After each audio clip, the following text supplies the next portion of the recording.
Go 1,000. And 1,001. welcome to this week's episode of The Live Well from Fish North, Georgia, brought to you, as always, by our good friends at For Her Outdoor Apparel.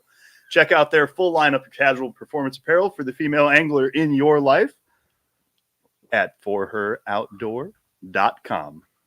We got a great show for you tonight. We got Ryan and we got Mr. Ron Swinford, and we're going to talk a little topwater fishing. Ryan, let's start the show. Thank you, Paul Coenen, for that absolutely fantastic intro. As always, he does a great job, and we appreciate it. You guys, a little bit of forewarning before this. For some reason, our super fast internet connection that we have will not stay connected to the computer tonight. So you're going to probably experience a little bit of lagging. The sound quality may not be the greatest in the world. However, we are here. We are functioning. We apologize. I got an idea. We're going to deal with it. What's your idea? Do you want to give away a bait or some baits? We can. I wasn't really prepared for that. Let's say that the person in the comments who comments the funniest thing that TDS Internet stands for. Yes. That we can read. Gets a tackle pack. Yes, that we can read. Yeah, that we can read. Needs to be clean. Needs to be clean 100%. Our fabulous sponsor, Miss Jennifer Jones, and a special announcement about Miss Jennifer Jones that we're going to get into here shortly. She's watching, and she likes to keep it clean. So, we're going to try to do that. Keep it decent. We'll reset that about halfway through the show. We will. We definitely will. So listen, guys, we appreciate you guys all watching on YouTube and on Facebook. You guys know me. I'm Ryan. Got my partner Paul Coenen back there behind us. Danny is in Romania and doing God's work, I guess is what we'll eating say. A lot of lettuce. He's He's up there with the gypsies. So, tonight I have my special guest and friend, Mr. Ron Swinford from Rome, Georgia. Is it Rome? Yes, it's Rome. We might as well say Rome. How about Floyd County?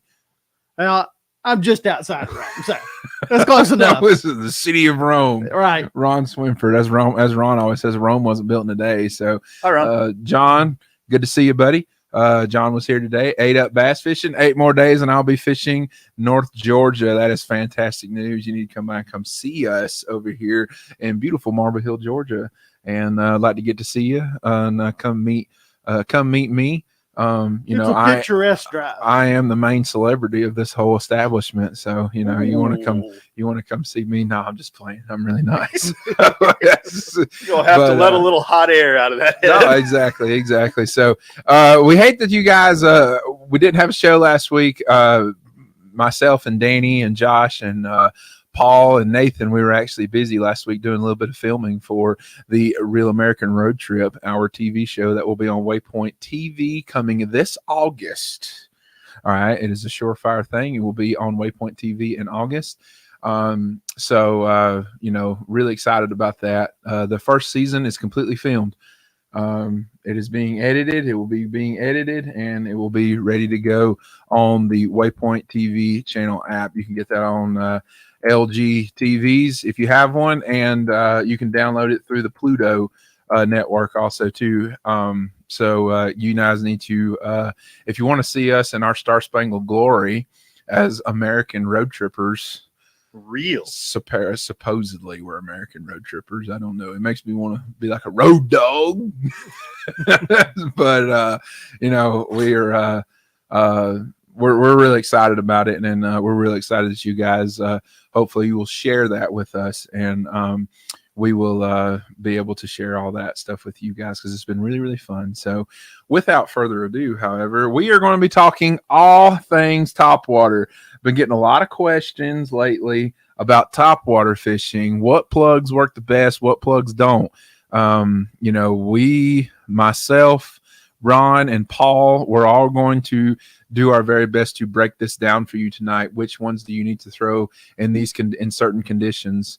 Because not just any topwater plug, and we'll get into some buzz baits. I see a comment about buzz bait right here, but from Joshua Murphy. In Gloucester, Virginia. That's different. I like that. I think it's Gloucester. Welcome, Joshua. Thank you for joining us. Yeah, absolutely. Thank you for joining us, Joshua.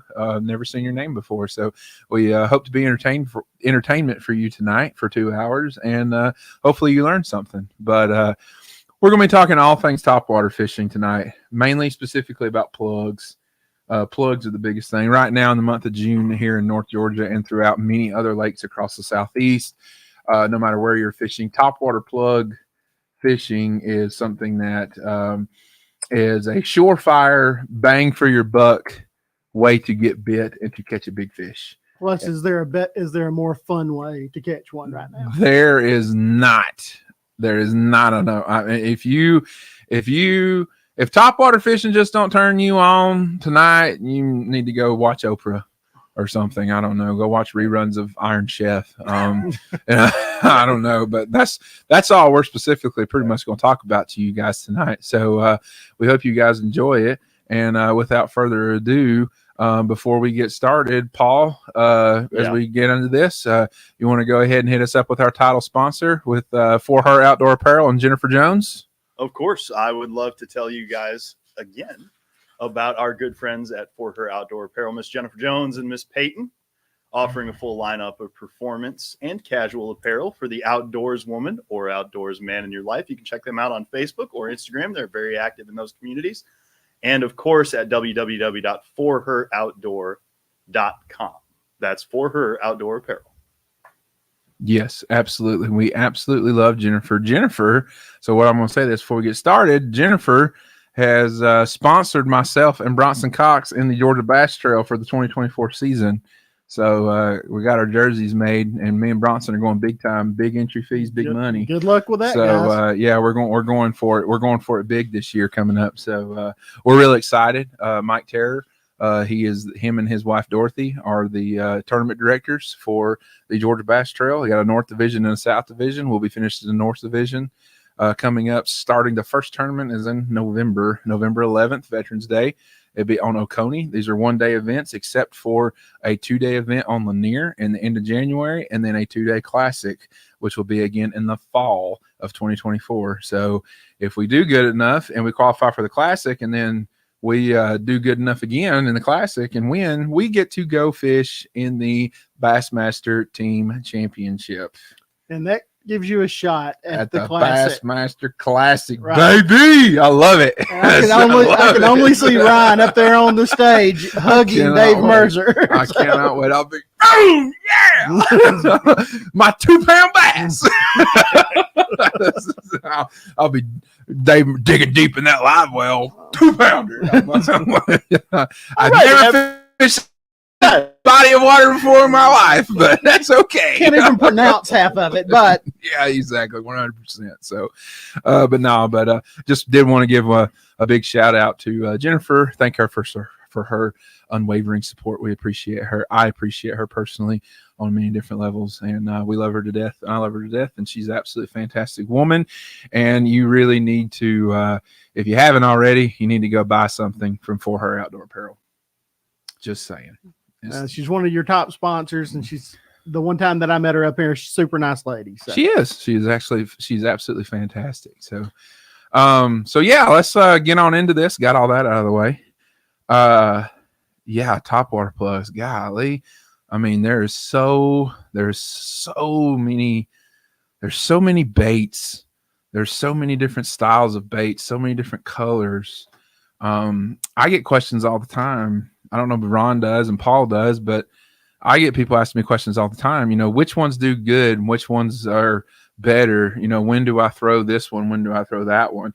We're going to break that thing down for you tonight as best as we can. It's going to be a group effort. So we're going to start with first thing we're going to do is what is our favorite plugs just all around? What is our favorite topwater plugs to throw? We're talking plugs specifically. So you guys that want to talk buzz baits and frogs, we'll get into that later in the show. But specifically right now, we're going to be talking about topwater plugs that work specifically on blueback herring lakes, because you really get a better plug bite on blueback herring lakes. Do you agree or disagree, Ron? I agree to an extent. you can get some great topwater bites on just largemouth lakes that Yes. don't have bluebacks in it, Yes. especially in shaded areas. But I would say on blueback lakes, you're going to get a lot more of those midday out on points. Here they come. And when they start running bluebacks, if you can get a lure in front of them, it can be a whole lot of fun. So Yeah, I agree 100% on that for sure.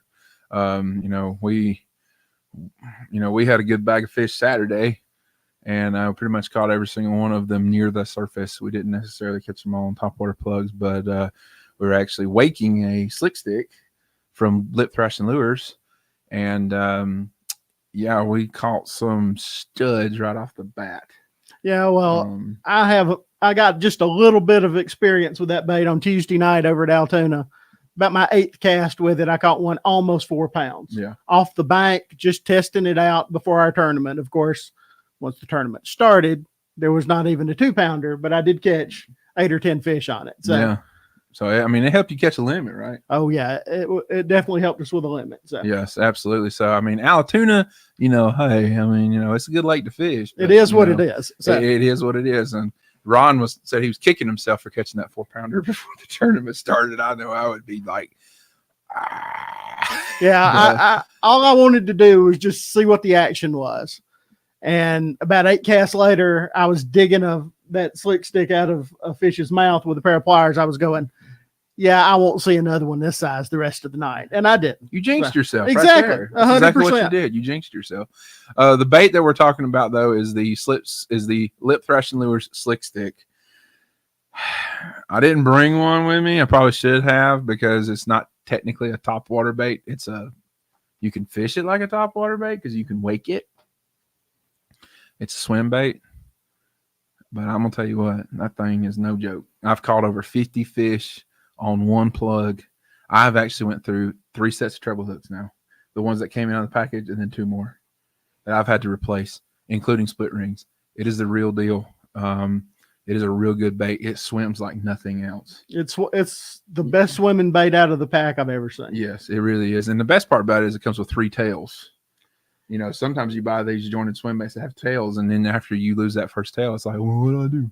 Well, when you're dealing with spotted bass, those tails can go in a hurry. Yeah.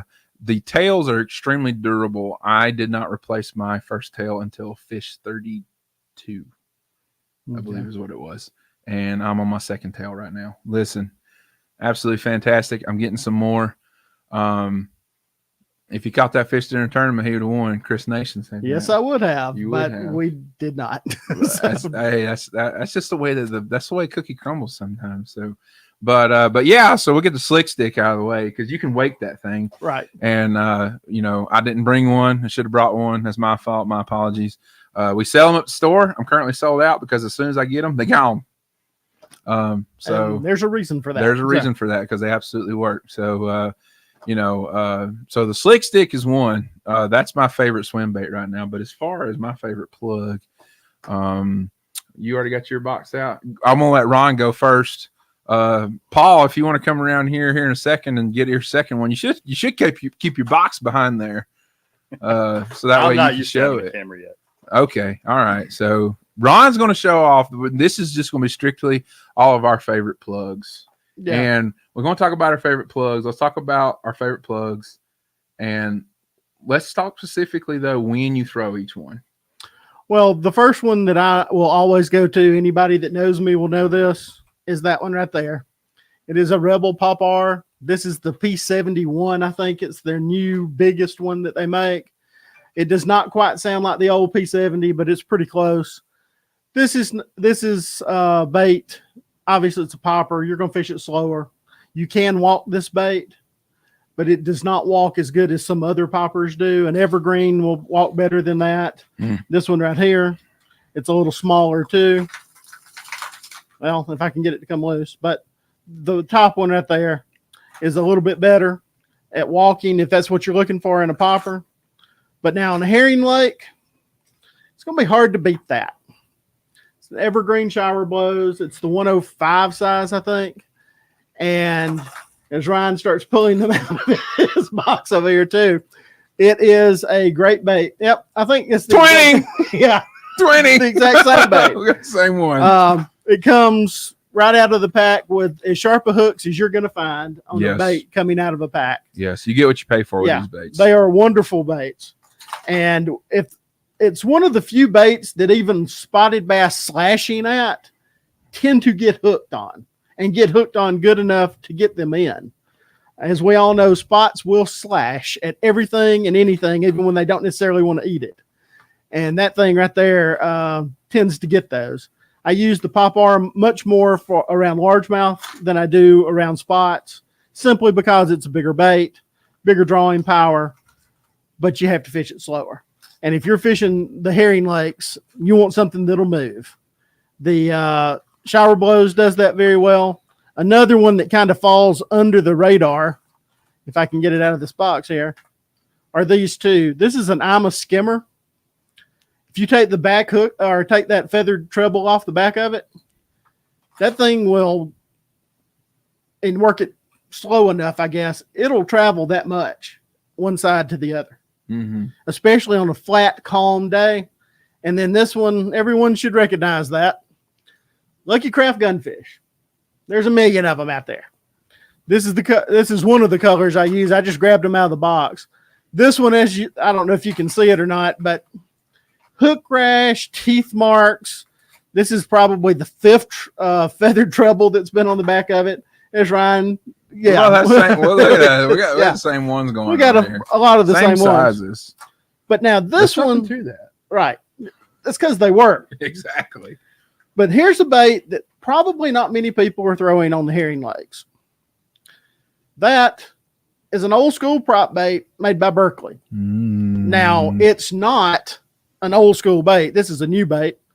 But if you look right here, the problem with this bait, any prop bait, I have another one in here. It's a Lucky Craft that I actually broke the front propeller off of because I kept wrapping the line around it. And this is mono on here, just 15-pound mono that I've got on there. And I've got two bobber stops right here. That eliminates the line from getting wrapped up in the prop. Oh. And it's a very simple thing. I didn't think it would work. I saw it on the internet. And I did it one day and I caught 14 or 15 fish on it and did not have it wrapped up one time. That's all you can ask for. But now that is almost exclusively around brim beds. You're not going to go down the bank throwing that. But when you get around brim beds, it's a killer. Because I don't know what it is about it. Those little prop baits just tear bass up that are eating brim.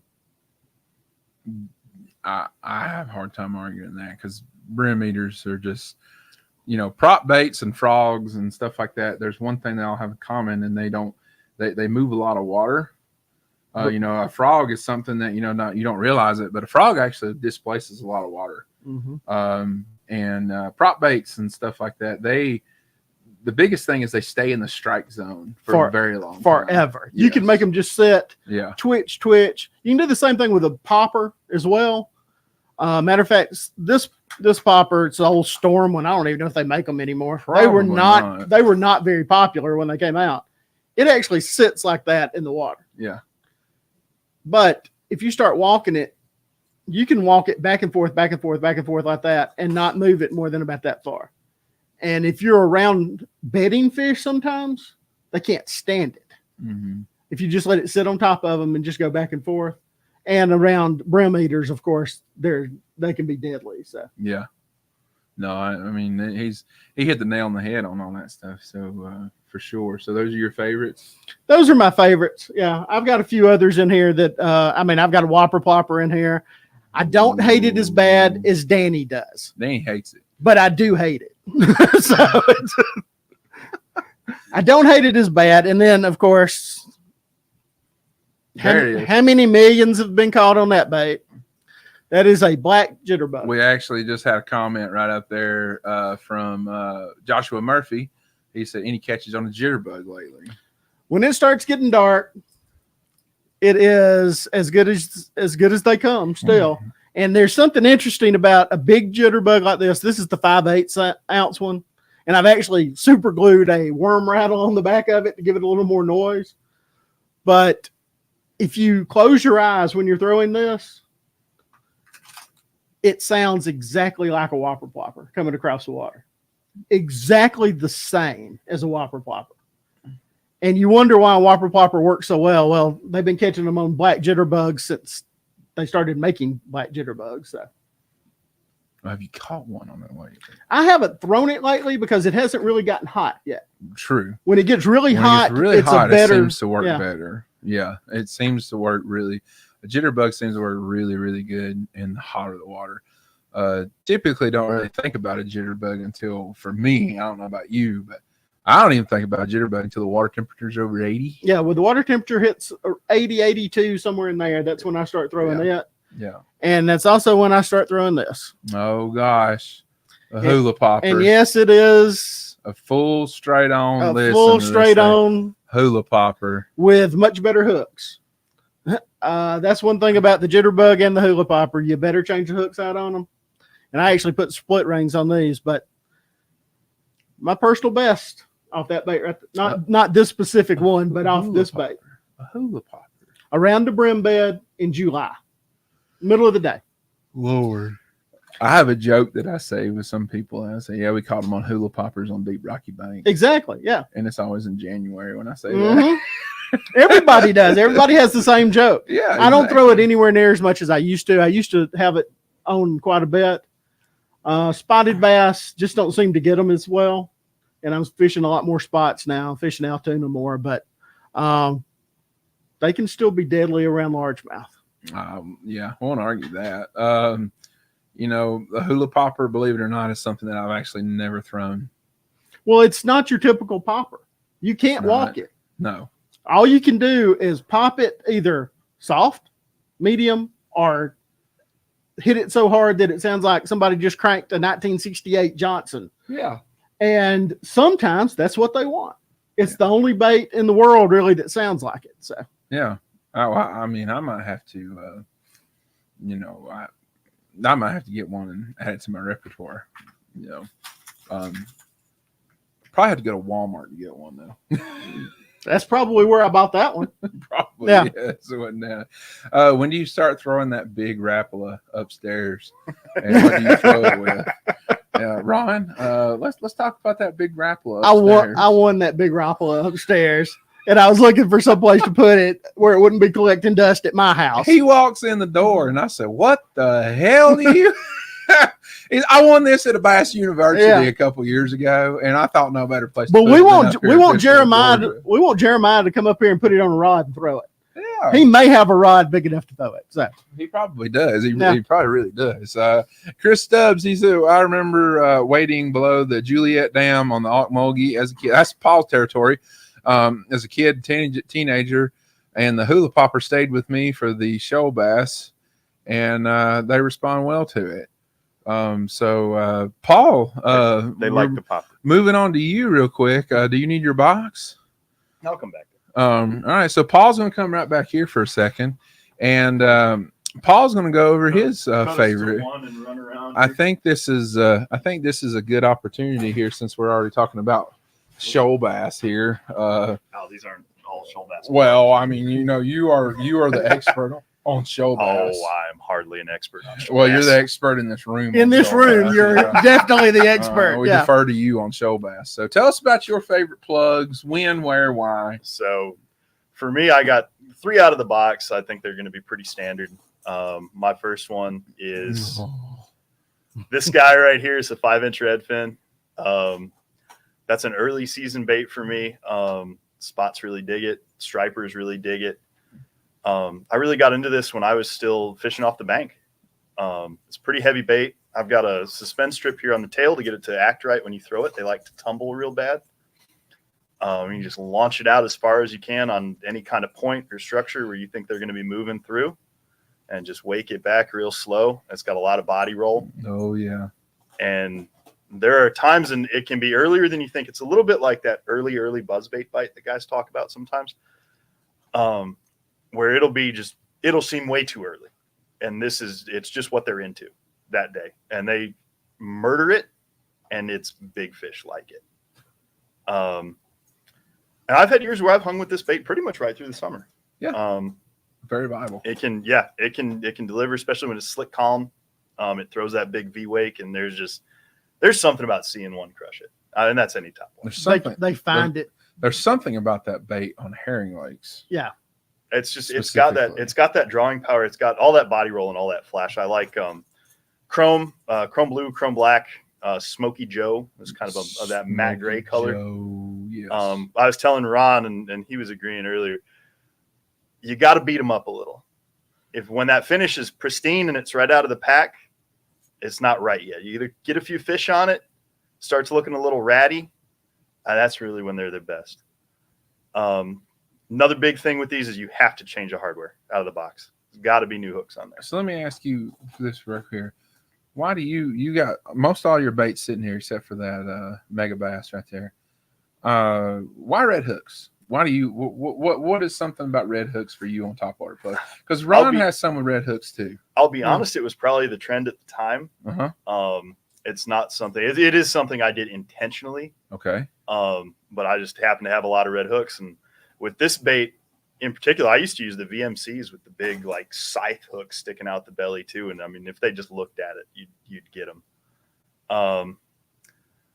I do believe in the red hook as something that they see a little better and can cause them to target a bait or target a certain area on a bait to get you a better bite. But for me, I think it was the trend at the time, and I stuck with it. I started catching fish, got some confidence built up, and just rolled with it.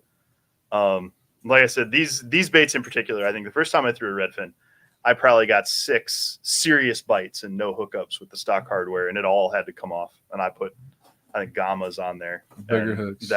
That fixed the problem. Yeah. I didn't even go bigger. I think I just went better, sharper. Yeah. And that was a huge deal. My number 2, although I could have gone with a smaller profile version of this that Rap makes, the old Skitter Walk. My number 2, this is a Bass Pro Shops like XPS dog. Not much to it. Like Sammy. Yeah, it's a Sammy knockoff. Yeah. There've been a million billion bass caught on it. Again, I mean they're cheapest chips to buy. You got to change your rings, you got to change the hooks. But for probably $6.50, $7 by the time you're done, extremely effective bait. Herring lakes or smaller ponds, that small profile in your small pond, small water. I would say if we're talking about like shoal bass kind of tend to like, I think, a smaller profile, especially if you're fishing for numbers. And that can be a difference maker for you. And my last one, this is actually River to Sea. This is a bubble walker. Oh, it's my apologies. Y'all can twin. Y'all can I mean, twin it's that same though. It's that Pop Max body plan. I like this one. This one is specifically would be a shoal bass bait for me. Why? Profile's about right. Okay. Heavy bait. So you can let it fly. Yeah. Decent hooks. And what I really like to do with this guy is there's very little subtlety in my game when I'm throwing this. I want to find a spot where I've got some tumbling water. I want to throw across, and I just want to crack that guy as hard as I can. You're just blasting it. Just blasting it. And usually the fish respond in kind. If there's one there for you, it is going to elicit an aggressive strike. I tend to do the same thing with it around largemouth spots, shady areas, up under a bush, things like that. You only fish it about 5 or 6 feet. But when you're fishing it, it will it tends to call them in a little bit, I think. So. If you're going to get one, you're going to know. Right. You're going to know real quick whether or not he's about it. And so these 3 for me, I liked a whopper plopper a lot when they first started hitting. I'll be honest, I don't know if I don't know if they've seen it and they're just not about it the way they once were. Oh, you little custom work on here. Yeah, a little bit. A little sharp hay. I don't know if they've seen it. I just don't feel like they're about it. And for me as well, like so many guys throw them now. Like I've started to look for alternatives. I don't throw them anywhere near as much. My dad absolutely loves them. They're easy bait. He throws them all the time. From now on, most of the time, that's what I'm throwing. I'm going with the buzz bait simply because, simply because we got me on camera. It's just a different sound. Yeah. You don't see, I mean, it used to be come 7:30 at night in the tournament, everybody around was throwing a buzzbait. Now they're not. Everybody's throwing the plopper. Well, that doesn't sound like any plopper I've ever heard. Yeah. I do think that there is something to that they get conditioned. If you're not the first guy on the spot, Right. they've seen 3 whopper ploppers Exactly. already. You can stay with the theme, but you can't play the same song. And in herring lakes, especially, they're seeing a whopper plopper all day. Yeah. You know, there may be one guy out there running 700 points for the day, and he's throwing 2 baits, and one of them's a whopper plopper. Well, now throw that instead. Maybe you catch, you know, you might only catch 1 or 2 different ones, but you might catch a big one. Yeah, I'd agree with that. So those are my 3. I'm gonna head back home behind the You console. want to take your box with you, or leave you? the box. Okay, all right. You can leave your box. Dig You can around, leave the see if box you here. find something fun. All right, so we got a couple of questions right here. First one coming up right here. We got 8 Up Bass Fishing. He said, actual first time watching a live. Has it started and am I missing it? No, you were live, buddy. You were right here. We see you right here on the live. We see your comment coming through. This is live, and we've been doing these for actually 2 years. 2 years. Wow. You know, we do them mostly every single Thursday. Sometimes we miss, you know, like last week we missed, but you know, that's here nor there. Some, you know, life sometimes gets in the way. But yeah, no, dude, 8 Up Bass Fishing. Hey man, you're live, baby. I see you. You know, so there you go with that. Any lure that catches striper, mixed stick, redfin, bomber, lead head with a Kitech or fluke, Seville. My buddy Kevin Underwood fishing bass tournaments catches 20-pound striper on glide baits. They like glide bait. They like the glide baits. So Joshua Murphy. What's the best topwater plug to reel slowly for finicky bass? Oh, Take that red fin back up while you're at the it. red fin is one. the red fin. Do the red fin And right that's here. a Strike King wake shad. Okay, tell us about the Strike King wake shad. It elicits some of the nastiest bites you will see. However, Roger. Okay, hey Roger, I got you a care package on the way today. It's not exactly a big numbers bait most of the time, as you can tell. That's a pretty good sized bait. Tell me when he sees me showing this. He's gonna be like, yeah. But they don't make them anymore. At least Strike King doesn't make them anymore. There's a couple of companies that are knocking them off now. But I think 6 is really similar. Right. They say it's the same.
pick up and it moves. There it goes again. Yeah, it moves There it a went little again. again.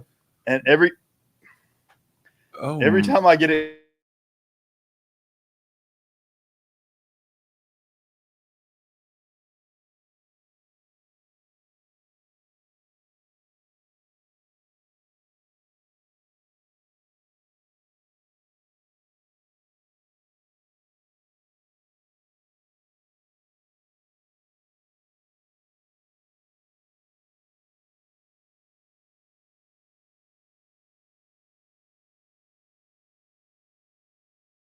Lightning strike. Lightning struck here. Do you have a? And it okay. So now the I mic. do have a piece of Look, paper. we I have. don't even Hold think on a that minute. We have sound Yeah, now. we've got sound now. We have sound now. Okay. Okay. So what happened was. Can y'all hear us now? yeah, can y'all hear us now? That's wild. That was okay.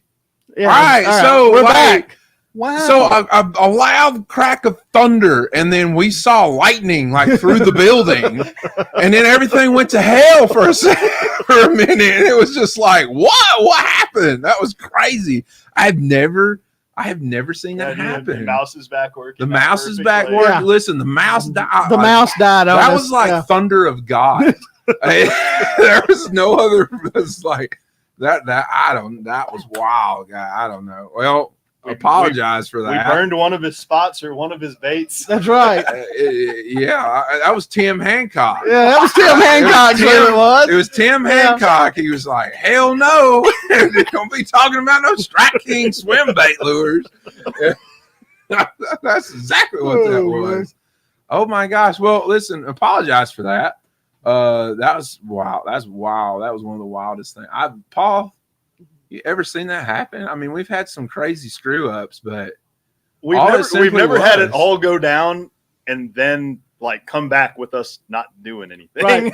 The video locked. We saw that, and then after that, it was just one after another after another. Well, it was like right before you were talking, I heard boom one time, and then there was a lightning over there. I seen it over there because the door's cracked over there at where the bay door is, and I was like, Transformer, and then maybe? Ron was like, just like, yeah, I was locked in spot. he was froze, and the mouse quit working, and the audio muted. Computer gone, stream gone. I don't know. It's crazy. The important thing is we're still here. We're back.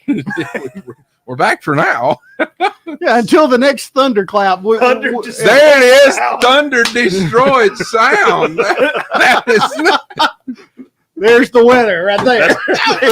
That's our first entrant. That's the first entry. For a Fish North Georgia lure pack tonight. And that's probably the winner. Yeah. If you can tell us cleanly what TDS Internet stands for, we're going to choose the best one scientifically at the end of the night. And someone's going to get a pack of lures from Fish North Georgia. I think Brian's going to be hard to beat. That's a leader. That one's going to be hard to beat, guys. That really is. T-Thunder destroyed sound. TDS. Kurt Wehunt, your neighbor's meth lab blowed up. That might have been what it was. Yeah. In all seriousness, the meth lab might have blown up. Neighbors done methed up. They're mething around. Well, all right. So is it my turn? It's your turn. It's Yeah. my Let's turn. get us back on track. Yeah. So, all right, my turn. Okay, so number one for me, a saltwater Spook. Ooh. Thunder. Okay. There's Corey. Saltwater. All right. Yeah, Thunder is right. A saltwater one knocker Super Spook. Okay, this is one that's custom painted by Daniel Truitt. Let me tell you something. I've caught no telling how many fish on a Super Spook. It was one of the first topwater baits that I started throwing on Lanier over brush piles. A lot of good memories with this one. I mean, I throw this color, the chrome and blue, the black and chrome black back chrome, and then of course the trusty old fashioned. Let's see here if I can get it out. Do the good shake, shimmy shake here. and get it out from the other hook. And of course the bone. Okay, Yes, the bone. sir. The bone is that one's big one. So that's my number one is a Zara spook or a saltwater super spook. That is my favorite, probably topwater bait.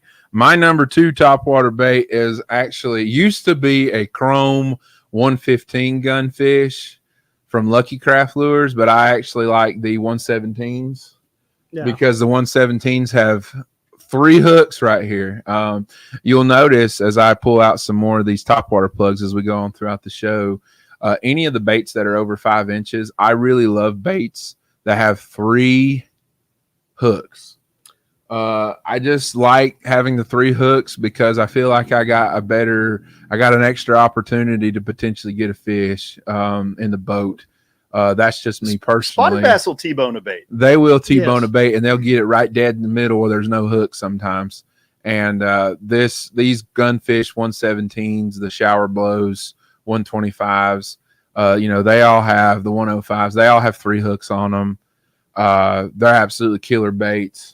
I don't know how much money I've won on a gunfish, but it's close to 4 digits.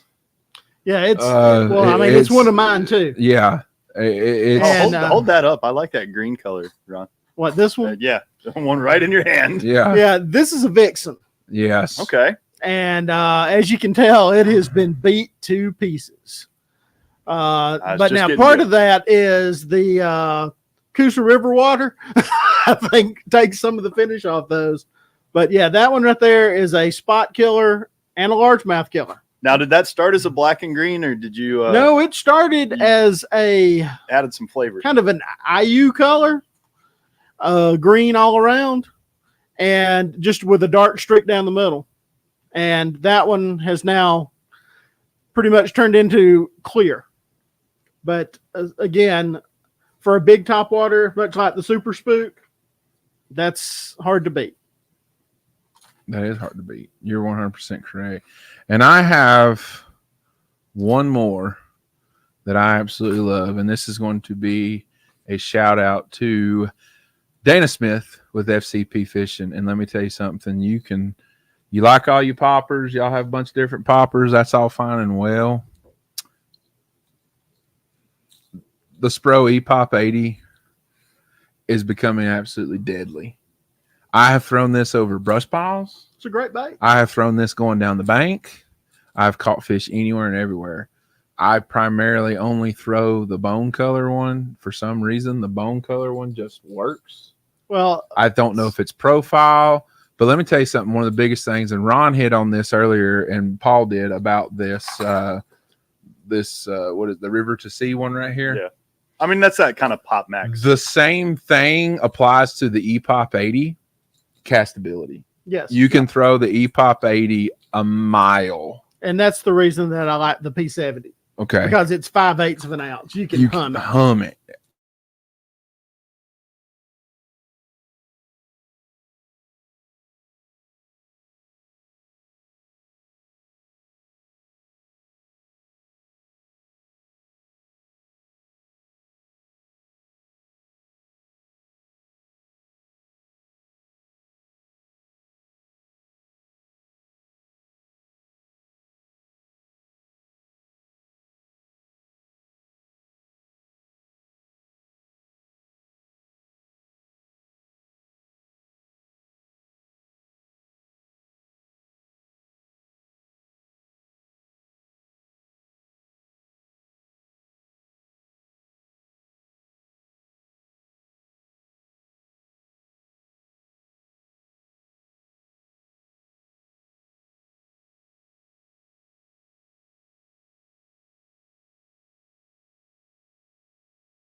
Again, yeah. The mouse died again. Everything's there. We go. Wow. Okay, mouse is back. Check audio. Are we back? Check audio. Yes, we're back. Audio's That was the HVAC. That was HVAC. That's the HVAC. Yeah. Guys, this place is falling apart. It's haunted. It's the ghost of this place is this. That was just the Fish North Georgia ghost. That was the Fish North Georgia ghost. Listen, we've had AC on like all day, and then all of a sudden the AC just like went, and I was like, whoa. It's like, if you guys never hear from any of us again, just know we're here. It's been one of those nights already. You can get in the back door to retrieve our dead bodies. How about that? And tackle boxes. Don't tell my wife how much these lures cost. I don't know. Interview the ghost. We can interview the ghost. I'll interview the ghost. We need to have a seance. All right. Do we have a shower blows and a gunfish over there? Yes. Why don't we? Okay. Let me get a gunfish. Since I got shower blows, but I'll get the gunfish. All right. So let's. Now the difference between those two is not going to be very much. You can dance that one just like you can this one. The original gunfish, though, has more of an action like a spook does. It's more of that gliding action back and forth. This one, you can actually sit it in one place and just move it back and forth a little bit. Or you can move it up on top and really cover some ground with it as well. So, yeah. And that one, I'm sure, is about the same way. Yeah, this is the same way. The castability of the 117 to the 115 is bar none. The biggest thing with the gunfish is the profile compared. Do you have a 115 gunfish in there? I do not. Okay, so he don't have one. Paul, do you have a 115 gunfish? Not. Okay, so none of us have 115 gunfish. I have a 95. 95s are completely different. The 115 gunfishes have a much wider bill profile up here towards the front, as you can see right here. They have a much wider bill profile. The 115s are more like a shower blows knockoff. Is basically what I would describe. That's them exactly as. what they are. They're a shower blows knockoff. Just there's sometimes when the shower blows works better than the gunfish does, but then there's times, this split ring is actually kind of stretched. Probably a big old spot that I had a hold of it. I actually just noticed that. I need to change that out. The gunfish seems to, you can cover a lot more water, and to me, compared to the shower blows, the gunfish actually has more drawing power. We have a question right there from Made Up Bass Fishing, who's Robert in Florida. Curious as to what what action length and rod you like best for these topwaters. Well, I actually have 3 different rods styles that I throw them. Yeah, because each one of them serve their purpose. Ron, you wanna go into what you like to do? We'll go with Paul after Ron. Paul, tell us what you like to do, and then I'll go last. On smaller baits, I'm throwing a lot of them on a 7-foot medium light. Oh, okay. And I throw all my topwaters on braid with a leader. Okay. And the leader on those 99% of the time is 15-pound mono.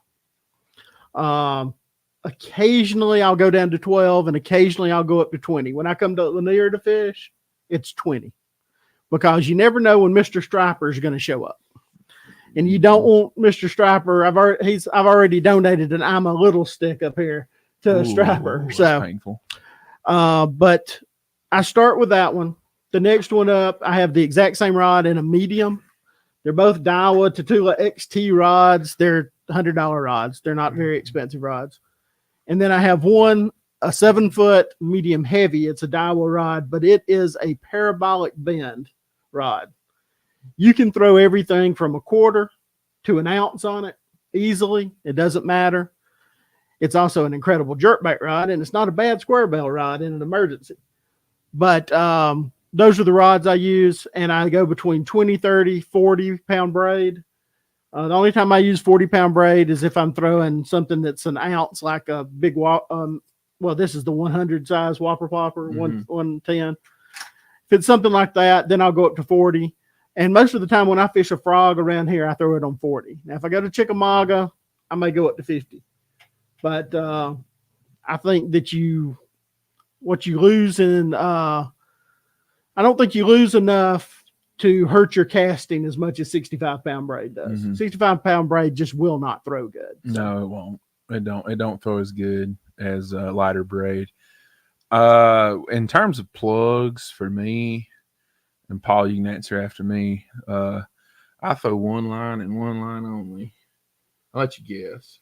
15-pound P line. Yes, that is all I throw. I throw 15-pound P line CXX moss green. I caught thousands of fish on that line. And I have caught stripers. Let me tell you something. That 15-pound CXX, if you get a striper on it, you tie a good knot, it'll stretch split rings. Yeah. Before it breaks. So when the money's on the line for me, 15-pound P line CXX. Well, that's what my leader is. Either that or the gamma. Yeah. I had some gamma that I no longer have. Yeah. So, and I'll be waiting on the comment for fuck P line because it curls up. Listen, it's cheap. It's cheap. Yeah. And I'm gonna tell you what, that shit, and they don't play. There ain't no other way of playing it. You can drag a bass boat with it. Yeah, you can. I mean, it's that strong. You can. I had a guy come in here the other day actually talking about P line and talking about line, and he was like, I throw stuff 22-pound sniper or whatever it is, and I'm like, bruh, if I gotta throw something in the gunk, I was like, it's 20-pound P line CXX. That stuff will rope a goat, dude. His ass is coming out of that stuff. I don't care. I mean, it is. It's one of them. God Almighty, it's cracking me out. and for just everyday use, just for fun. Say if you wanted to throw a regular Pop-R, or this is a Bangalore, or a little Rapala or something like that. 10-pound mono on a spinning rod, a medium action spinning rod. Yeah, you can have more fun than should be allowed. Oh yeah. Now, and every so often, you're gonna get your heart broke. You will, but that's just part of the deal when you're fishing with lighter weight stuff. But in tournament situation, tackle up. I'm going to try to get them in. Yeah. And that 15-pound doesn't necessarily be successful. Exactly. You don't ever know when you're going to get them in. You hope you're going to get them in. So. No. I mean, but for me, I used to throw mine on braid, and I don't throw it on braid no more. The one thing about braid on bait casters and the wind and the braid don't exactly mix. They don't, but I have a hard time walking. Sounds out again. Yeah, I have a hard time walking the spook on mono. Jeez. Really? Yeah. Sounds out again though. Hello. I don't know. Working now. I don't know. It's working.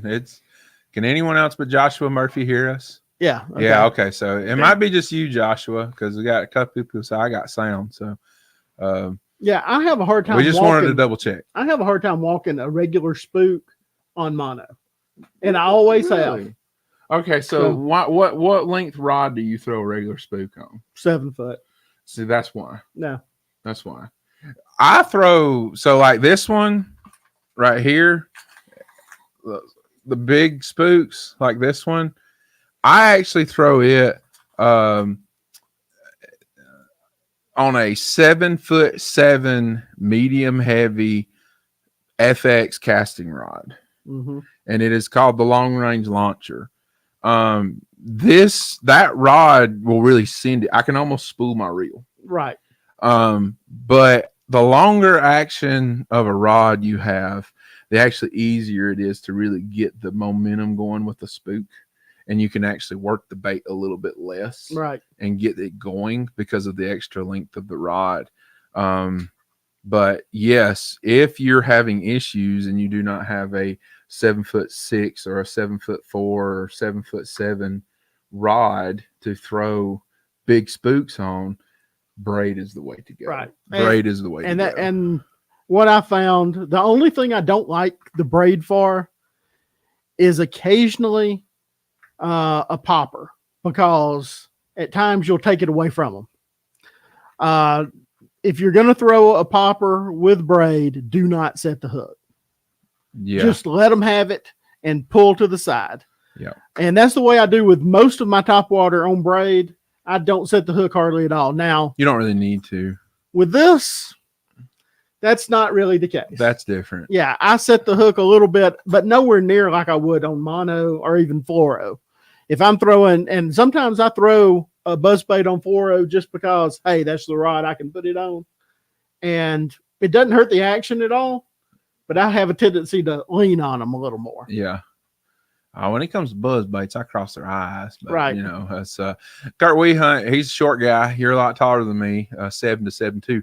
But see, you said 7'2". 7'2" is pretty close. You know, if you're sticking around the 7 foot or less and trying to throw a super spook, you're gonna be in for a whale of a day. Yeah, it's not an easy thing to do. No, it's not. And when I switched up to 7'5", 7'7", 7'7", 7'6", medium heavy, it's made life a lot easier. And the way that I fish in the summertime, I could possibly make 1,200 casts with a super spook in one day. Yeah. And you know, your wrists have got to be really strong with a shorter rod to maintain that, or you'll be out there. Yeah, that hurts. Oh man. Throwing them like that. So when I have to go up to something big, like I'm a little stick or something like that, then I go up to my frog rod, which is 7'4", mm-hmm.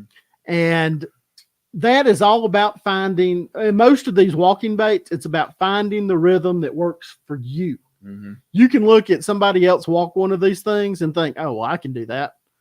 And 20 minutes later, you're like, "This is the worst bait in the world. Why would anybody throw it?" Yeah. You have to find what works for you with it. Some people can.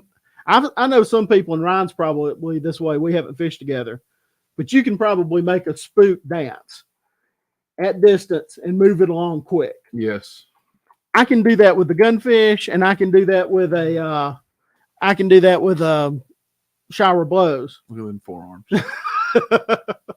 That's what it all takes. Right Peak male performance. But some people peak male fishing performance. Some people just can't move one of those that fast. Yeah. And the braid helps with that a lot. It does. And the other thing that helps with that a lot is you just have to find your rhythm with it. Yeah. And some people, and I fish behind one sometimes. My dad will do this sometimes. He gets the rhythm for a little while, and then he'll swap it up a little, and then he has to find it again. Normally, when I find it for the day, I found it. I can repeat that over and over, but not everybody can. So, let's see here. Are they hitting that hard on Topwater? Use Berkeley big game already? Joshua, not exactly sure what you mean. Listen, this is me. Let's all three answer this question. I'll start with myself. I don't mess around with Topwater plugs. I'm throwing as big a line as I can throw. Well, yeah, I'm throwing braid and 15 to 20 pound leader all the time. Yeah. Like I said, if I'm throwing a tiny little popper or the spin bait sometimes. I do know people that like to throw, and Jeremiah's here watching. I'll shout out to Jeremiah for this though.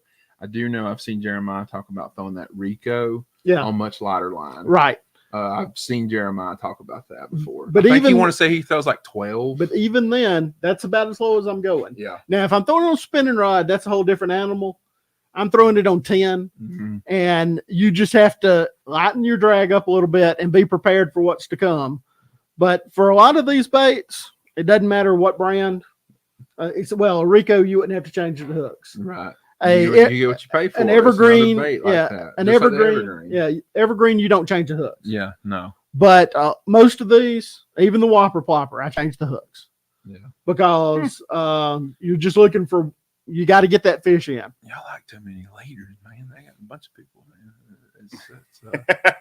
man. Lots of people will throw it that way. So. Listen, I like, no offense, Ron, and all you guys, I want one connection, and that's to my tie. And that's I don't want another connection. For years, I wouldn't throw a Topwater. I'm not saying it's wrong, but it's just my personal preference. I want one connection. That's my knot. For years, I wouldn't throw anything except 12 to 15 pound mono for Topwater. Yeah. And then I started using the braid. Yeah. And I started being able to throw a 95 gunfish out of sight. And I thought, maybe there's something to it. Yeah. And then I started getting bit. The thing with that big spook or the hula popper or any of those big heavy baits that you can fire, when you throw them a long ways, that's where you're going to get bit. And with braid, you just pull into them to the side. We were going to actually talk to that, so we're actually going to kind of lean into that. Paul, real quick, while we're talking about rods, real quick and stuff. what's your setup? So I'm going to step away for a second. When I come back, we're going to talk about 2 of our new sponsors, and I'm going to hit up. So I got to go run upstairs for a second. Go ahead, Paul. Have at it. Visit the fridge while you're up there, if you don't mind. Thank you, sir. Absolutely. Hey guys. I'm trying to find my. There we go, behind the camera here. There you go. You look comfortable now. Do I? Yeah. I didn't. My setups are going to sound a lot like y'all's. My number one is pretty much just a bread and butter, 7-foot, medium heavy, fast bait caster. Since I started hanging around Ryan, 15-pound CXX. Before that, I threw a lot of like 12-pound Copoly and stuff like that, and I had good success with that stuff. I'd honestly, I bought into Ryan's philosophy. I think you tackle up a little bit, and you can kind of reap the rewards.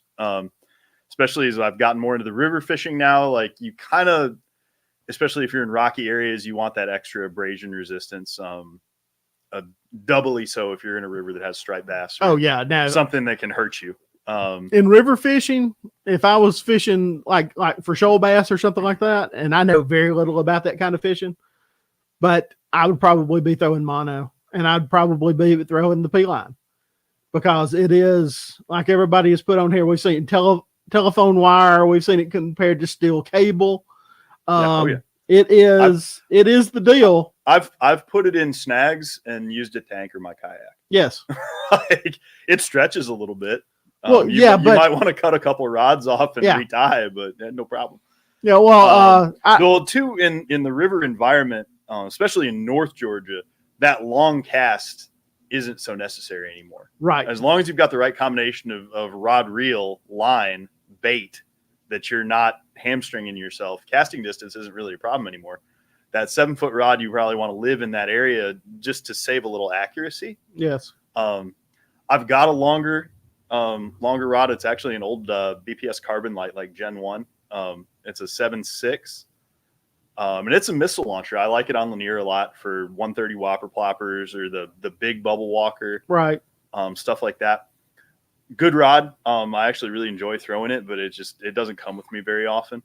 If I downsize, I lean with like a 7-foot or a 6.6 medium spinning reel, and I'll do like 20-pound braid to just 8-pound, 10-pound leader, just kind of standard. Jack of all trades. I'll throw small poppers on that, or tiny torpedoes, little skitter pops, and those are kind of my bread and butter setups when I'm thinking topwater. Yeah, I even still have a 6.6 Bass Pro Shops tourney special, and if all I was going to do is throw a popper around docks all day, that's what I would take. It's a little easier to maneuver. That short rod can really let you like place that bait. Exactly. But now in general purpose, that's the reason I take the 7. I could probably get away. I'm tall like Ryan is. Not quite as tall as he is, but I'm pretty close. I can get away with walking a bait on a 7.3. I do it sometimes. But I think it's what you just get used to and what you're comfortable with more than anything else. And I'm just more comfortable with that 7-foot one, especially that medium heavy one. It's the best rod I've ever seen. So for topwater. I will say, now that I've kind of said my piece, I lean towards, I fish a lot of Fenwick. They tend to be a little on the soft side. For fishing out of the kayak, I do like a softer rod, or a softer, more parabolic rod. So that kind of lends itself to topwater in the first place, because you're fishing a lot of the treble hook baits. Right. Cool. Now, with a buzz bait, throw everything out the window and get you a little heavier rod, because that's the one you're going to need it to stick that big hook in them. So 7.3. Yeah, 7.3, 7.6. 7.3 medium heavy. 17-pound P-line, CXX. Even heavier P-line. I think he may have a formula over here, folks. So. Yeah, I mean I only throw buzz baits on 17-pound P-line CXX, except on grass lakes. On grass lakes, I throw buzz baits with straight up 50-pound braid. Yeah, I throw it with 30 or 40. So. I throw it on 50-pound braid, same rod, same reel setup. One thing that we haven't hit on is reels, but before we get into reels, I want to shout out 2 of our brand new sponsors for the live well. And if you guys own your own business or know somebody who has a business that would be interested in sponsoring live well, as I go through my hiccups, I apologize. We have some new openings for sponsorships. You guys get in touch with me. We can talk about it, get it set up. We really appreciate it. Guys, without some sponsorships, we can't make this show happen for you guys. The sad, unfortunate situation of everything is it takes a little bit of money to run everything. And it does. But we got 2 new sponsors. And the first one is Sugar Hill Dump Trailers. That is Steve Pinkston.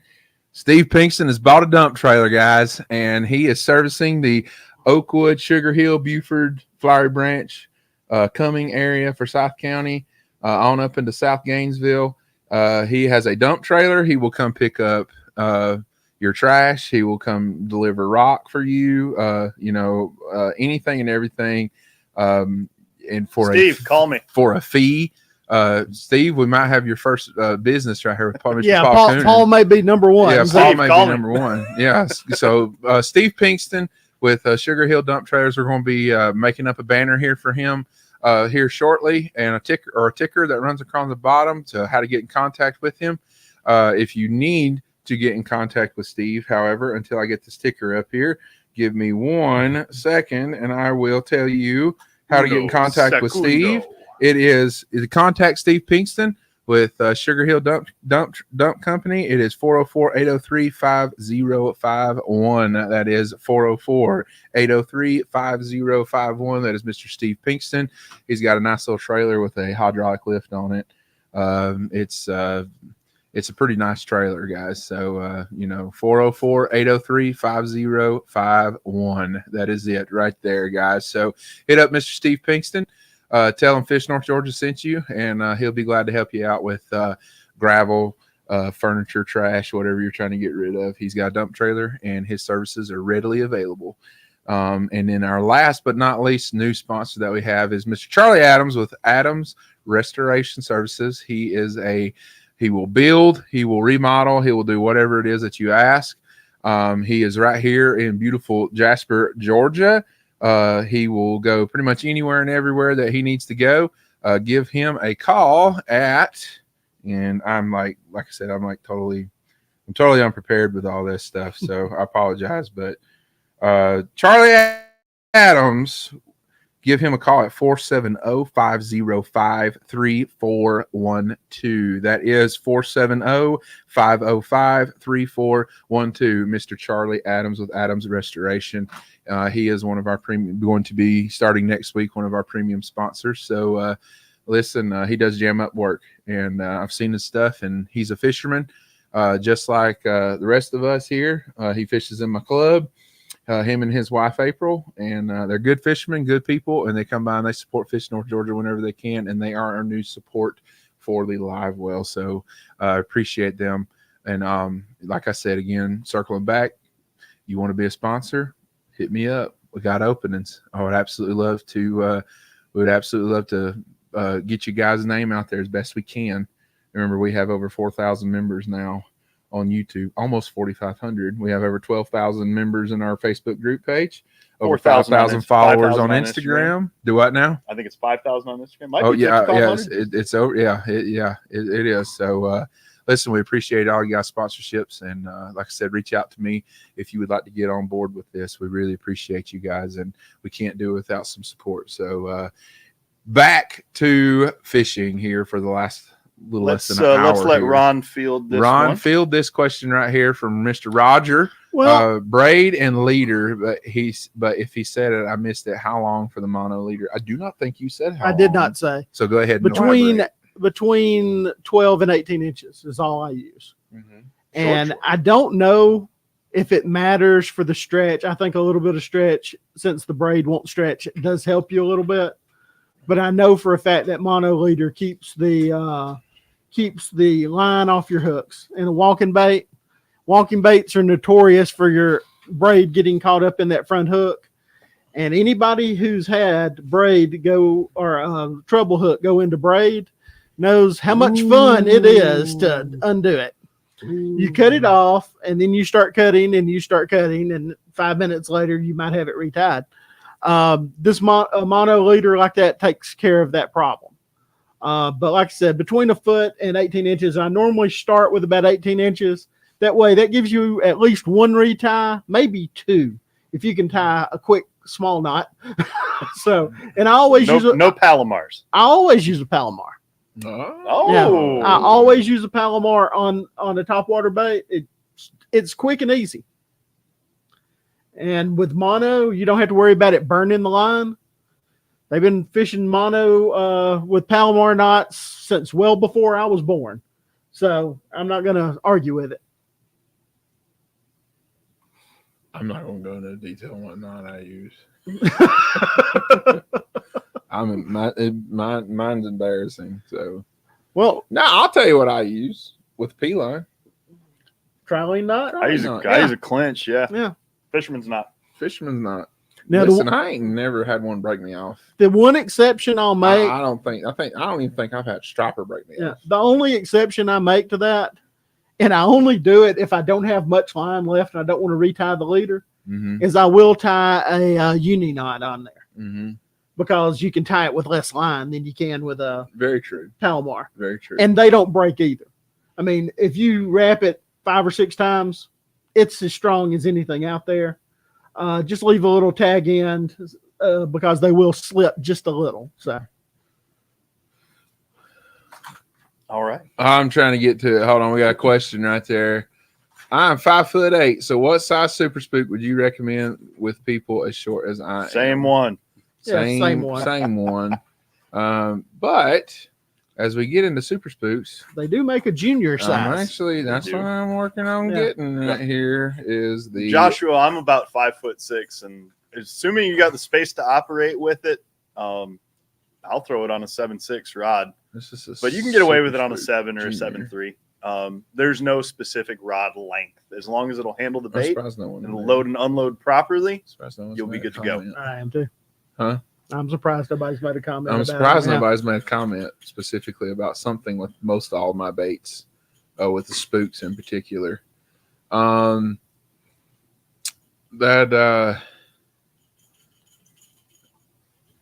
Super Spook Junior right here. I have like 4 versions of this in my tackle box. You can see some of the hook rash right there from the movement of how much I've thrown this thing. Super Spooks, Juniors, feather tail on the hook, yes, but there's something else that you guys are missing. Ron, look at the nose. You want to point something out? Look at the nose of it, folks. All of my other baits all have split rings on them except for the spooks. And I'm going to drop a little bit of intel here about the spooks. And this may be a surprise to some people. It may not be a surprise to some people. Spooks walk. They skim. They're skimming baits. When you have a direct tie to the bait, okay, no split ring, you actually have better control over the bait. With the spook, yeah, I can completely see that. With the spooks, if you take the split ring off and tie directly to the nose of the bait. Now, when you say a spook, do you mean generally any walking bait? Generally any walking bait. A jaywalker, a rover from river to sea, a vixen, a spook, a vixen. I take the split rings off on the nose, and I tie directly to the nose of the bait. Okay. I have more control over the bait, and actually we're talking about with you shorter people. If you take the ring off, you can actually work the bait with a little less wrist action and get the same action that you can out of it, because the split ring has give in the end of it, and you actually have to get that split ring movement. Well, yeah, split ring's basically just a spring. That is exactly what it is. So on the walking baits like this, the skimming type baits, spooks, jaywalkers, I'm a skimmers, stuff like that, I take the front split ring off. They come with them on them. First thing it goes, new hooks, tail feather hooks. You'll notice I have super spooks don't come with tail feather hooks. No, they don't. I throw pretty much 95% of my Topwater plugs all have. You look through my box right here. Every single. I mean, here I'm just going to do this. They all have. Yeah. They all have tail feather hooks. Look at that bottom one. How chewed up it is. I'm going to put that one back in the box. That's beautiful. That one's been used a little bit, folks. That one's been used a little bit. But no, I don't hardly. I mean, I've got one in here right here. There is one exception. Is I always keep one bone and one, or I actually keep two bones, one that doesn't have one and one that does. The reason being is on the slick, calm days, I have found that on slick, calm days, no tail feather on the back actually gets me more bites. It's because it's almost like a topwater glide bait. It is exactly right. We've actually tested this and found out that on slick, calm mornings, and slick calm evenings, no tail feather on the back actually gets bit in our experience with no tail feather hook. So again, though, same thing in front of that bait, though, no split ring. You're a little sauce. Take split ring off. So Jeremiah Giles, if you file a groove in the line tie of a spook towards the bottom of your tie knot, the bait will walk easier. Remind me later, Paul. What? That popped up. Not sure if y'all saw that or not, but we did. They didn't see that. They don't see all the things that this computer tries to do to us. Yeah. Sometimes the computer decides that Quicken is really important. Yeah. And really, you need to know about it right now. Launch missiles at Russia? No. Exactly what it is. Braid, before I went up there, though, too, one thing that we haven't talked about is gear ratios. I only throw 2 gear ratios. With any of my walking baits, spitting baits, gunfishes, spooks, whatever, straight up 8-1-1 gear ratio reels. Fast as possible. Mine are 7 and 8. Okay, 7 and 8. My poppers, chug bugs, 7-3-1. That's my wheelhouse for those. Helps me slow the bait down just a little bit, but it still allows me to pick up line. But 8-1-1, man, you out there, you throwing over a rust pile, and oh shit, there they go over there. You can get it in. But what I've seen, especially with the walking baits, is with that higher gear ratio, you can catch up with them. How many times have you had a topwater fish grab it and come straight at you? And when they come straight at you, you've got about 5 or 6 seconds to catch up with them before they turn and open that mouth. And if they open the mouth, you're probably not going to get them. If you can catch up with them, though, while they're still coming at you, then when they turn, they drive the hooks in. But if they can open that mouth and then turn, you're done most of the time. Now, not every time, but that's the reason that I use the faster gear ratios. At Weiss, I used to throw a 6 a lot with 15-pound mono, and that worked great on largemouth. But when you would get that lone spot cruising down the rocks at 8 o'clock in the morning, and it grabbed your little popper and decided it was going to Gadsden, well, you're just out of luck. I mean, you might get him, and then again, probably not. And that's the reason I go with the faster ones. Plus, again, we haven't really talked about it, but long casts. You need it to catch up with them, and you need it to get their rear ends to the boat once they're hooked. Because if they're schooling, you need get them in, get them unhooked, and then get it back out there. Yes. You don't get long. Nope. And if you get 2 or 3 topwater fish out of a school, you've done a good job. Because once they go down, now they may come back up in 5 minutes. But most of the time when they come up in 5 minutes, they're 300 yards that way. Yes. Yes, 100%. So yeah, we're gonna elaborate on this here for the last part of the show because we've got a lot of Lanier experience, a lot of Herring Lake experience here.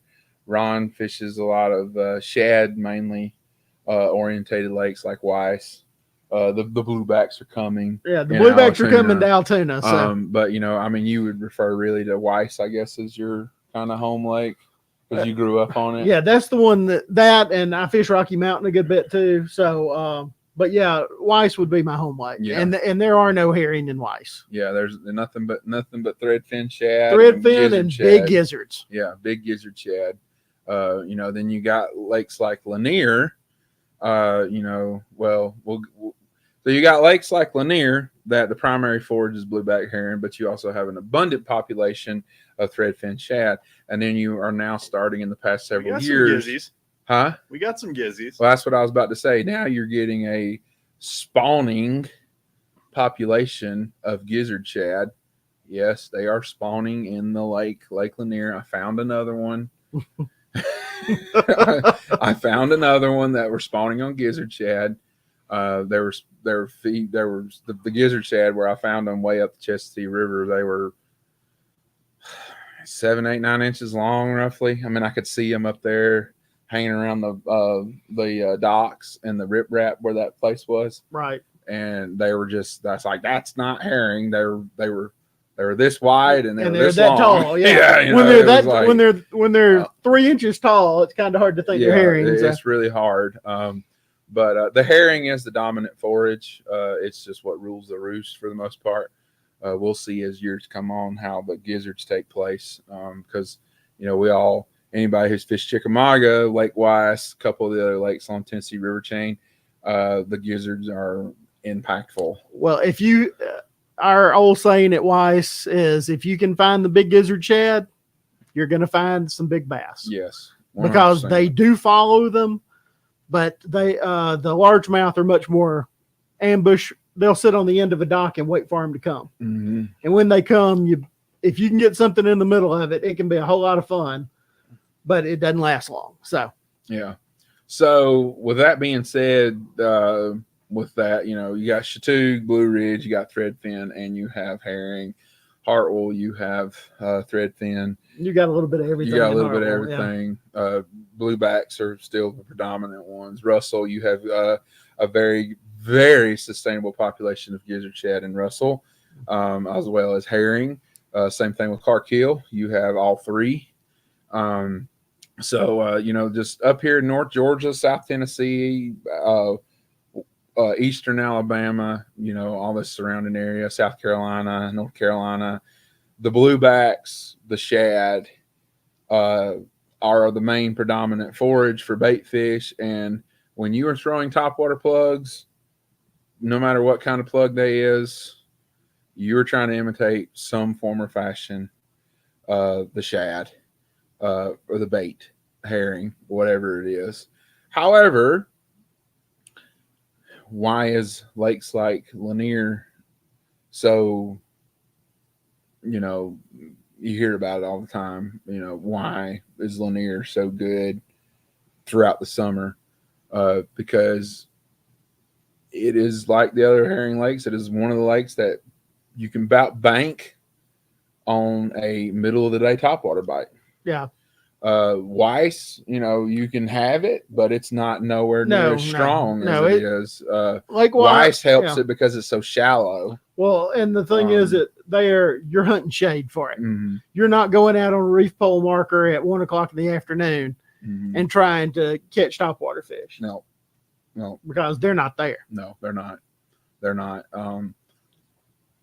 Blueback herring lakes, bass tend to kind of spend a lot of their time looking up. Right. The blueback herring hang out near the surface, especially on sunny days, which is where and why, as you have seen all of our different colors and stuff that we've talked about here, my box in particular is full of nothing but bones and chromes and ghosts. That is pretty much all that I have. You know, bones, chromes, and ghost minnow type colors, they dominate on herring lakes. They all have their time and their place when they work. Typically, you know, your general rule of thumb, and then we'll move on from this on the Ron. Generally, on a blueback herring lake, though, if you take something bone, chrome, or ghosts, like this one. Nobody look at that black. Nobody one. look at the black flag. Like a ghost one like this, that's kind of translucent. You can take those three in every single version of these that we're talking about, whether it's a skimmer type bait, walking bait, spitting bait, it doesn't matter. Popper, it doesn't matter. You can go and have success on all three of those baits. I guess I need to talk about the black one because I showed it. Black. This is a Berkeley Cane Walker 110. Okay, it's pretty much brand new. I had to retire my other one because the paint falls off of these. Black is one that I don't talk a whole lot about, but black works really, really well in high sun. Black is something that not a lot of people really think about, but you're just trying to get this iridescent profile that's going along up here up top. And black doesn't look like much of anything. It just basically has a silhouette. And black works sometimes. There's sometimes when they really will eat black really well, but there's sometimes when they just will not eat black very well. So black is another one to kind of keep your eye on. I like the spitters. I don't really have any other ones. Like this is a cane walker, which is Berkeley's version of like a gunfish or shower blows. I like the cane walkers for because the cane walkers are kind of heavy and they cast really, really well. So Berkeley cane walker, this is the Maverick color, solid black, brand new right out of the box. I should have brought my other one so I could show you all the paint was coming off of it, but I didn't want to elaborate on that too terribly much, but but it works.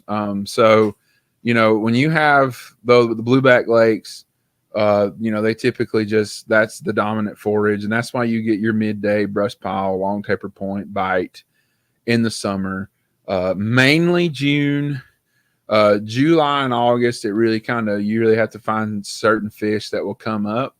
With live scope, you have the ability to drop your trolling motor and you can look out there and you can see what the fish are doing, how they're lined up. For those of you guys with live scope, I'm gonna let out the little juice in the bag. If you pull up to a brush pile on Lake Lanier, Allatoona, Hartwell, whatever, and you look over that brush pile out there with your forward-facing sonar, and you scan it, and they are up here about 10 to 12 feet or so below the water, and they are lined up like a train. Throw a damn topwater plug. Work it for about 4.6 seconds and watch them come to the bait and absolutely unload on it. Outside of that, it's really hit or miss. You can draw some straight up out of a brush pile. I'm going to tell you one thing. Excuse my French, but it's the most badass thing in the world when you throw it over a brush pile and all of a sudden you see this thing go, and you're like, oh, oh. There it is right there. So yeah, when you see them start coming off the bottom for a topwater, it's almost instant. You go. It's like, please keep coming. Please keep coming. Yeah, exactly. Please come on. Generally, too, when that happens, we have learned with live scope that when you draw them up off the bottom of the water, off the bottom of the lake like that, that is your instances where all of a sudden one bowls all over it and misses it. Yeah. And then there's another one. And then there's another one. And you're just like, get it. Oh, my God, get it. And then one goes down with it. But unless you've got a partner with you, yes, you're probably only going to get one shot. You're only going to get one shot because as soon as you're fighting that fish and they come to the side of the boat, Fred, Ted, Jed, and Edmund are all together. Right. there's 4 of them. They're going to see the boat, I and don't 3 know of them are why going Billy, away. why is Billy acting funny? You know, so they're. I mean, that's the best way really to describe it. But but Topwater, it's there's really no limits to Topwater. It works over 60 feet of water. It works all the way up there in the dirt. Let's talk about dirt. You want to talk about dirt? Well, let's talk a little bit about you dirt. You got your dirt because I see you got your dirt baits hanging out. Yeah, probably the best bait to throw in the dirt. He throws a toad a lot. I do too. But pick a frog, any frog. I have 3 of them in front of me. I have a big popping frog right here. I have a small walking frog. And then I have a little bit bigger walking frog. All 3 of these happen to be by the same company because I like them a lot. They're all jackal. They're all jackal frogs. They're all jackal frogs. Okay. And this popping right here, I think they call it the gavacho. It actually has 3 legs. I've never seen a frog with 3 legs, but it's the easiest walking popping frog you'll ever see. Mm-hmm. Plus, you can chug it. You can do whatever you want to with it. This is the easiest walking frog I've ever seen. I think it's the Iobi's the name of it. And if you listen, this one has a little rattle in it. Why? Well, if it's laying on top of a mat, just gives them a little something to listen to.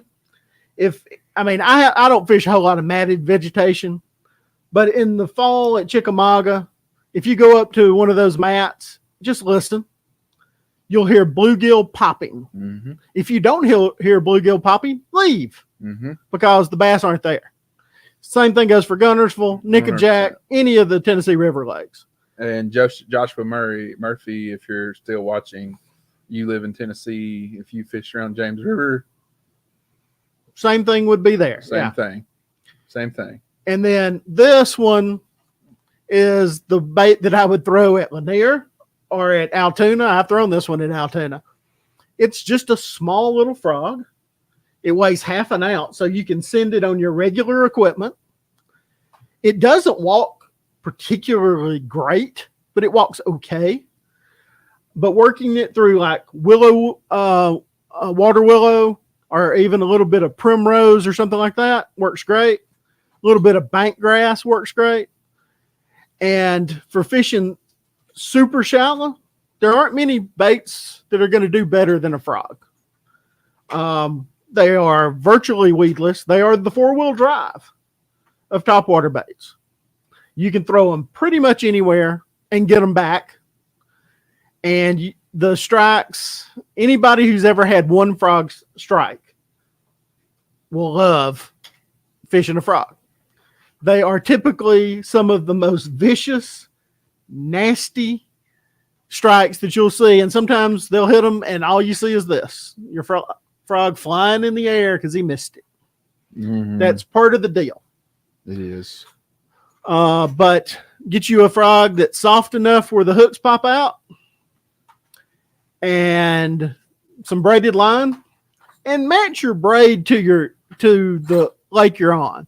If you're fishing Chickamauga or Gunnersville and you're fishing hydrilla that's 2 inches thick, you probably better throw a 65-pound braid. Agreed. If you're at Altoona and you're throwing it under a tree, or you're throwing it around water willow, or if you're at Weiss throwing it around water willow, you don't need 65-pound braid. Nope, you don't. 30, 40's plenty.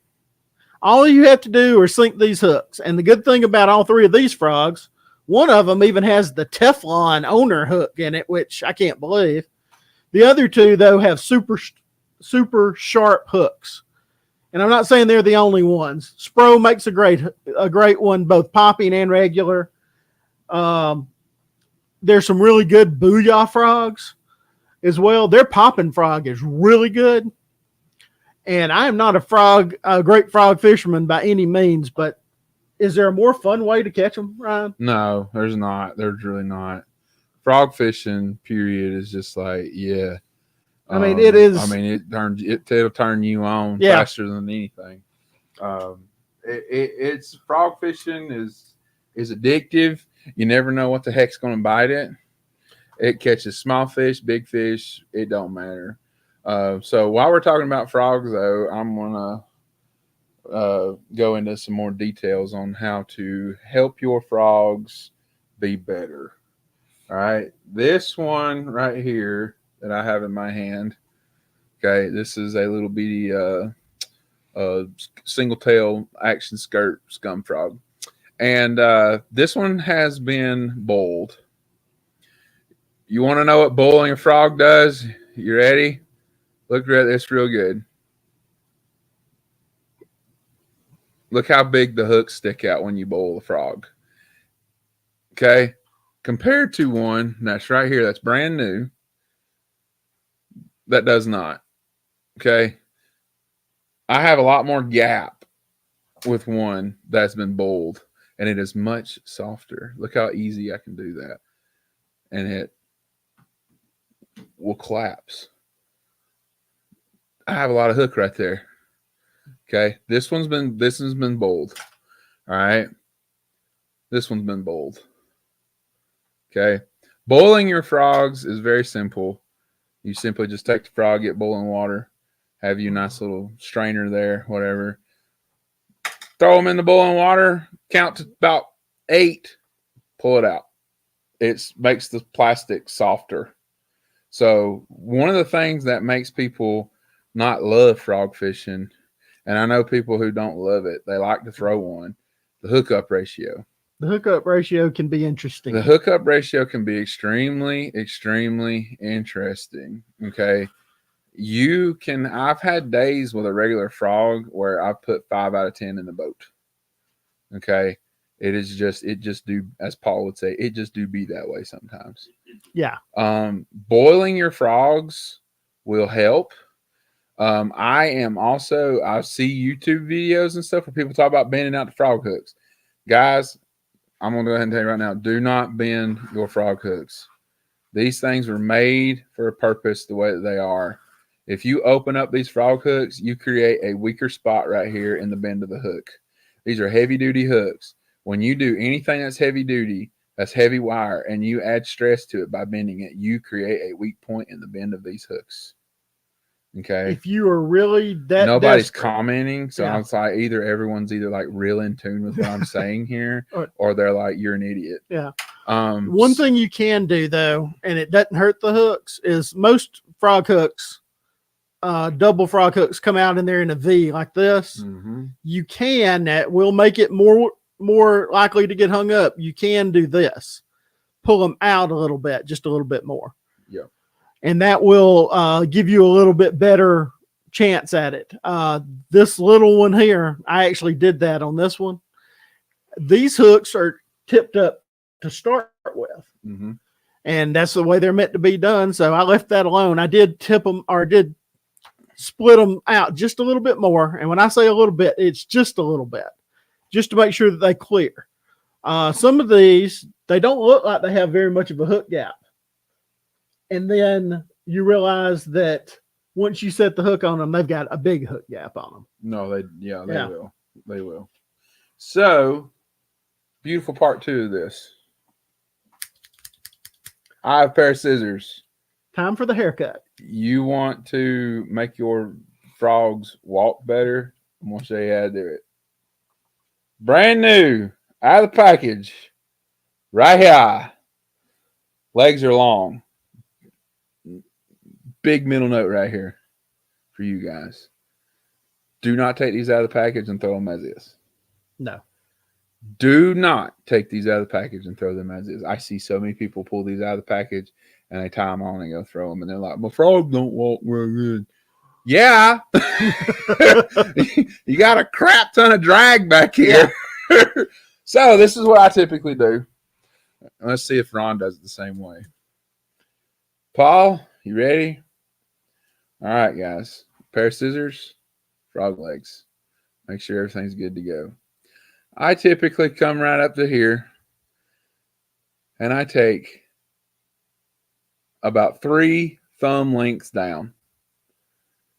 Come straight up right here to the inside. Cut that leg right there. Now, this is the big key. Come back up here on this one right here, and you're actually going to cut just a slightly low.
What Why does it happened? do this? I don't know why it's doing this. This is stupid. Yeah, it's You know what it is? It's because we shunned the studio last week. exactly. Yeah, it's Oh, getting yeah, even. And Yeah. we chose not to have a show last week. And now And who we was are gonna paying do the it? price. Who was going to do it? Yeah, if there's Ain't nobody gonna around There to was do it. nobody around to do it. We was all eating fried brim and drinking beer. Sound is back. Sound is Wow. back. Hey! Guys, So we acknowledged the problem I that don't- had angered the spirits, I don't and know. now we're good. We don't really know what's going on. We so- admitted to not having a show last week because we were too busy filming that TV show, and we're like, yeah, we'll just skip out. For those of I don't you- even know where we yeah. left off at. For those of you that missed the last 5 Okay. minutes, because Ryan, we don't know. you just got done trimming the legs on the frog, and Yeah. you and Ron were about to compare your frog trimming. Yeah. To see if y'all did it the same. I do almost exactly the Camera same. one. The only thing that I don't do is I'll take one side and put it up to the eye of the frog, and that's where I cut it. yeah. And then the other side, I just do it a little bit shorter. As you can see right there, they're just a little bit shorter on that one. On this one, it's a lot easier to see. There's one that's a good bit longer than the other. It actually works out. Oh, look at that. That's wild, dude. Look at this. Oh, my gosh. It's perfect. It's perfect. And I didn't do it the way he did it. Oh, my gosh. That's my little my thumb width length.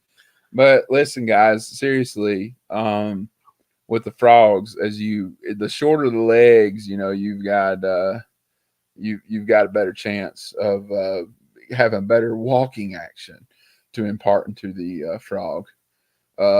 Around here, Ron said he goes 50 pound. I go straight up 65. Big old rod, big old 8-1-1 gear ratio reel. I don't play around with them.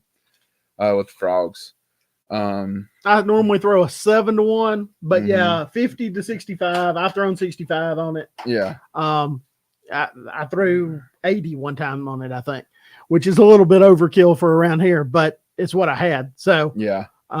when you get it free in the mail, why not? Yeah. It was also blue braid. Don't ever do that, folks. No, I don't. Yeah, It's not a good look. Yeah.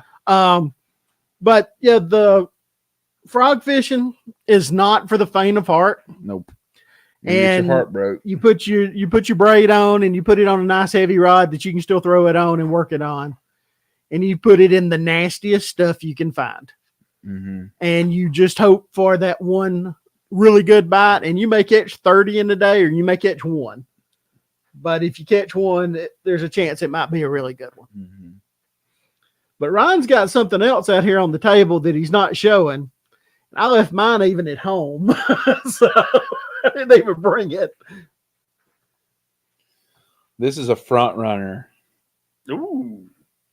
Front runner. Okay. This is a Farley Bates front runner. Okay. We have these in store. We got a bunch of them. Here we go. Here's how it looks in. This is roughly how it Yeah. looks when it's put together. Yeah. Roughly that much. So you tie your main line here to the front of the front runner. Yes. And then you tie another knot right here with about this much line. Right. Roughly. Heavier than your main line or lighter? I use the same pound Same. line for both of them. There you go. That's Yeah, what I tied do. a braid to the front and then Bring that 15. back up here. Okay. So Well. as Ron gets unhooked from his treble hooks. There are too many treble hooks in this box. There he is. Yeah.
Start cam. Camera, damn it. You were in the stream with audio only. Well, folks, we're almost back. In the stream with audio only? Yeah. I doubt that. Now I can't even select the camera. Oh, God. Hey, the sound's back. Yeah, the sound is back. It's rebooting. It's in What the are process of rebooting. Folks, we're attempting to fix these technical difficulties. Listen, we'll be back in just a I minute. don't know what the heck is going on. There's nothing even to, I don't know.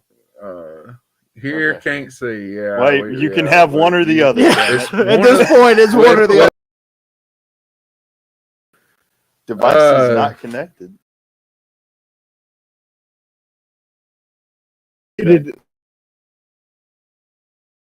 Or unmuted. Now hit. When I click start cam, it makes things worse. Okay, watch it. Yeah. Mics are on. So the start camera button. So if I click, nope, that doesn't start. That the camera. doesn't help either. This is ridiculous. We love you guys. We thank you guys Yeah. so much. Thanks for watching. riding Thanks with us for tonight. watching. Obviously, the next time we try to do a Spill the Juice show, we're just not going to be able to do it because the ghost of Three Sisters is going to come get The us. Lanier movie. Yeah, the three. Yeah, someday we'll find the rainbow connection. Exactly. I know it's ridiculous. It's ridiculous. So,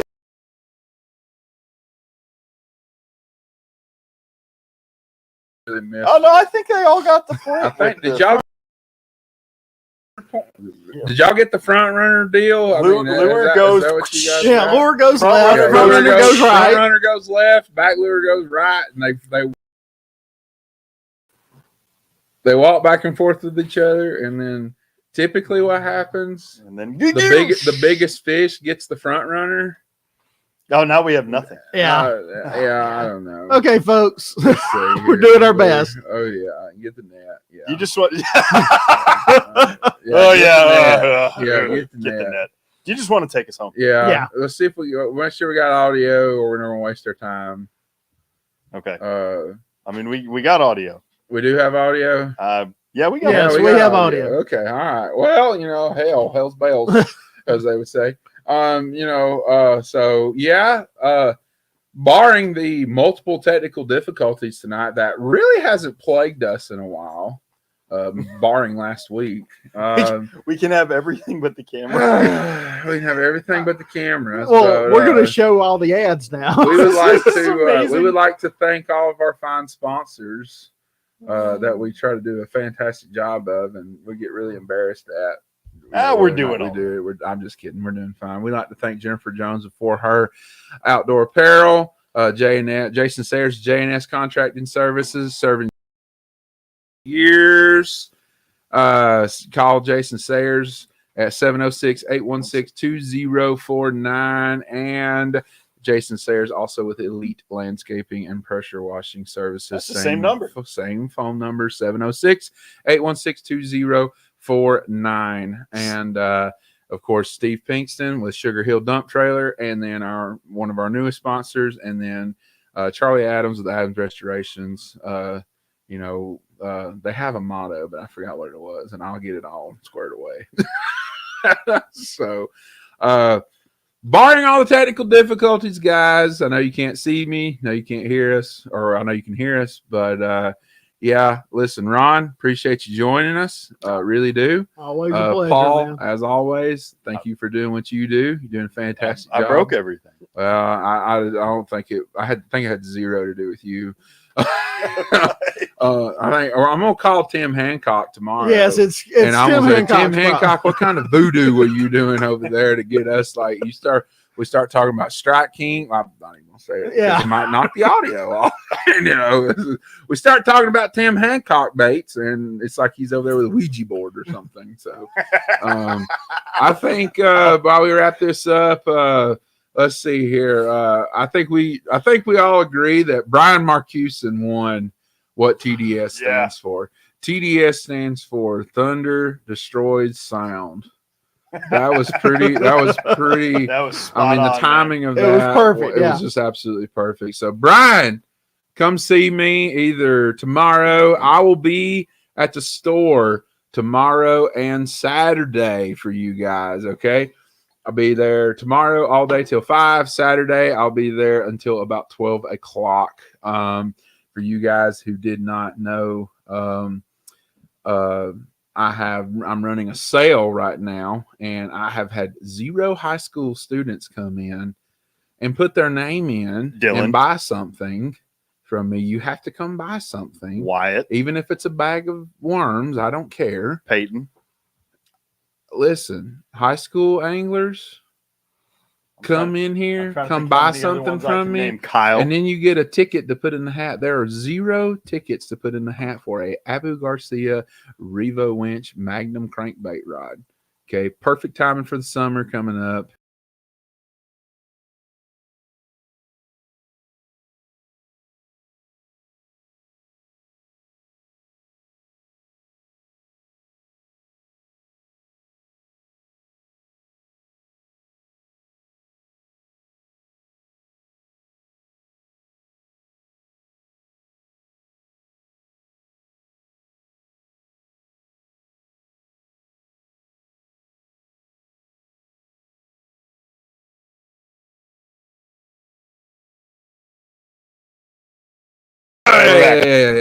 Okay. Paul hit a wrong button. Yeah. We blame Paul. I'm still trying to fix the camera. Paul's still trying to fix the camera. So, we hope you guys enjoyed the information when we weren't spilling juice and the ghost of Christmas past was messing with us. So, listen, you guys, we appreciate you. Sorry about all the little technical difficulties that was going on tonight, but you know what? We're not exactly professionals, but we do our damnedest. How about that? So, you guys have a good one. We appreciate you as always, and hopefully next week, Danny will be back, and we'll have another fantastic episode of Live from Rome, Georgia. From Romania. He'll be done eating all the lettuce. He'll be done eating all the lettuce and seeing those rabbits that are the size of dogs. So, you guys have a good one. Appreciate you guys, and peace out, and see y'all next week.